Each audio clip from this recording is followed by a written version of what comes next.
Изгледаат среќни и весели, не насетувајќи ја опасноста која ги демне. Фатален пожар уби 3 малолетни деца во Велес. Не е прв пат да гори куќа на социјално ранливо семејство. Сега е одново закрпена, а пред 3 месеци оваа барака горела од неисправна електрична инсталација. Ова семејство во Скопје ја дели истата судбина како и настраданите во Велес.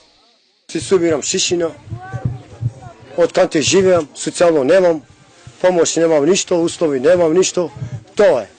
Во ова населено место, во населбата Керамидница, живеат 50 на луѓе во нехумани услови. Без струја, без канализација, со прокиснат кров. Сите ја делат истата мака, повеќето малолетни деца. Еве, види кај живее, еве. Све ми капи, дожд нема, а види капи. Тука све едно дожд, немаме кај да спијам. Све мокро ми е внатре. Све мокро ми е, нема, ајде, што да правиме.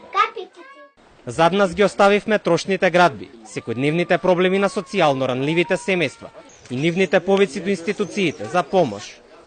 Повеќе одговори имаат невладините.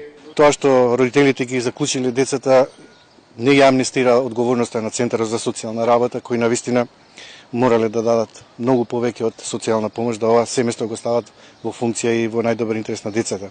Центарот за социјална работа е главен и одговорен, би рекол, во однос на оваа трагедија и мора основното јавно обвинителство кој ќе покрене постапка за одговорност да ги повика и нив.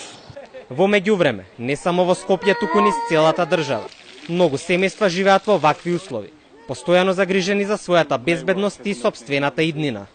Ја запрашавме владата, што со социјално ранливите семејства. Оттаму не добивме конкретен одговор. Одовде многу прашања остануваат неодговорени.